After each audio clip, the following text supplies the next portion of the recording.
చేయాలి,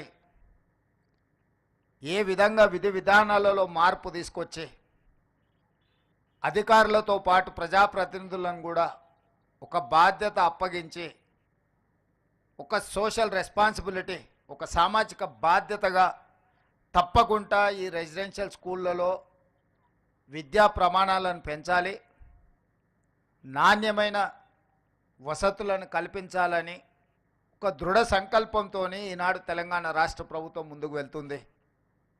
అందులో భాగంగానే 8 సంవత్సరాల నుంచి డైట్ ఛార్జెస్ ఎప్పుడు పెంచలే. గత ప్రభుత్వం పెంచాలన్న ఆలోచన కూడా చేయలే. అంటే పూర్తిగా తెలంగాణ రాష్ట్రం ఏర్పడ్డ తర్వాత డైట్ ఛార్జెస్ విషయంలో కావచ్చు, కాస్మెటిక్ ఛార్జెస్ విషయంలో కావచ్చు, లేదా మౌలిక వసతులకు సంబంధించిన అంశాలలో కావచ్చు, ఆనాటి ప్రభుత్వం ప్రాధాన్యత ఇవ్వలేదు.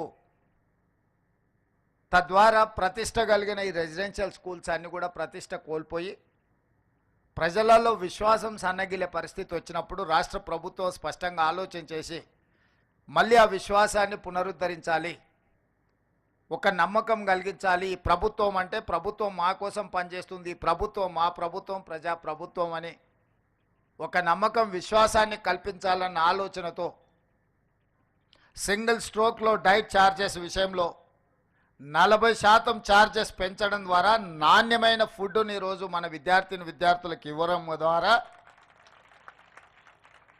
ఆరోగ్యవంతమైన తెలంగాణగా తీర్చిదిద్దాలని మన ప్రభుత్వం భావించింది. కాస్మెటిక్ ఛార్జెస్ తండాలలో, గూడాలలో, మారుమూల పల్లెల నుంచి వచ్చిన పేద విద్యార్థులు కాస్మెటిక్ ఛార్జెస్ తల్లిదండ్రులను అడగలేక బాగా ఇబ్బంది పడుతున్న సందర్భంలో ఒకసారి కాస్మెటిక్ ఛార్జెస్ గురించి మొత్తం నివేదిక తెప్పించుకుంటే 16 సంవత్సరాల క్రితం దాదాపుగా 2008-09లో కాస్మెటిక్ ఛార్జెస్ పెంచితే 16 సంవత్సరాల నుంచి ఒక్క రూపాయి కూడా పెంచలేదు. 16 సంవత్సరాలలో అసలు కాస్మెటిక్ ఛార్జెస్ ఎన్నంతలు పెరిగినాయో అసలు ఊహించలేనంత ధరలు పెరిగినాయి. మరి 2008లో నిర్ధారించిన కాస్మెటిక్ ఛార్జెస్ ఏ మూలకు విద్యార్థులకు సరిపోవడం లేదు. పోనీ అవైనా ప్రతి నెల విద్యార్థులకు చేరుతున్నాయంటే లేదు, 6 నెలలకు సంవత్సరానికి ఒక్కసారి ఇస్తే అవి ఎలాంటి ఉపయోగం లేకపోవడం ద్వారా ఈ పిల్లలు తల్లిదండ్రులను అడగడానికి మొహమాట పడి ఇబ్బంది పడి, ఒకవేళ తల్లిదండ్రులను అడిగినా ఒకసారి ఇవ్వడానికి ఉండి లేకపోవడం వల్ల చాలా ఇబ్బందులు ఎదుర్కొంటున్నారు. అందుకే ఈరోజు కాస్మెటిక్ ఛార్జెస్ 16 సంవత్సరాల తర్వాత పెంచుతున్నాం కాబట్టి మోర్ దాన్ 200% ఈరోజు మనం పెంచుకోవడం జరిగింది. స్వతంత్రం వచ్చినప్పటి నుంచి ఈ రోజు వరకు diet charges at a time 40% పెంచడం కానీ, కాస్మెటిక్ ఛార్జెస్ 200%కి పైగా పెంచడం అనేది జరగలేదు. మొదటిసారి తెలంగాణ రాష్ట్ర ఏర్పాటులో, తెలంగాణ రాష్ట్ర ప్రభుత్వంలో ఈనాడే ఇంత గొప్పగా ఛార్జెస్ పెంచడం జరిగింది. ఇంతటితో మా బాధ్యత తీరలేదు, నెరవేరలేదు. ఇది మొదటి పునాది రాయి మాత్రమే.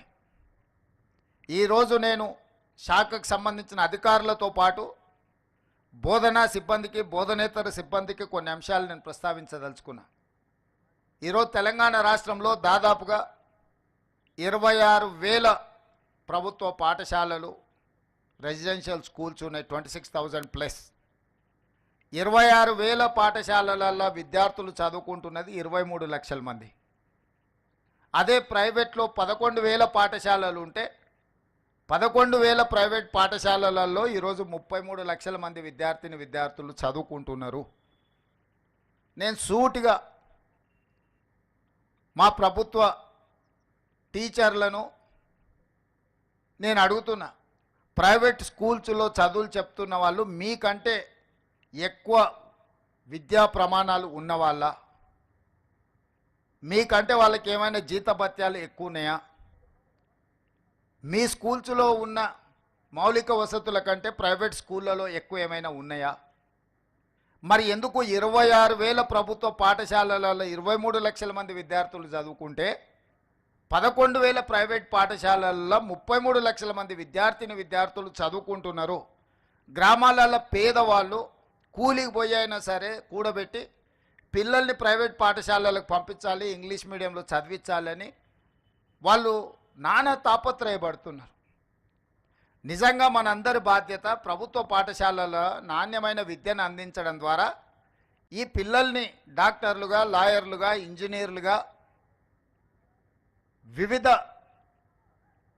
సబ్జెక్ట్స్లో వీళ్ళని నిపుణులుగా తయారు చేసి ఈ దేశ సంపదగా వీళ్ళని మారుస్తే ఈ రాష్ట్ర భవిష్యత్తు కాదు, ఈ దేశ భవిష్యత్తు, ప్రపంచానికి విజ్ఞానాన్ని అందించగలిగిన శక్తి మన విద్యార్థులకు ఉంది.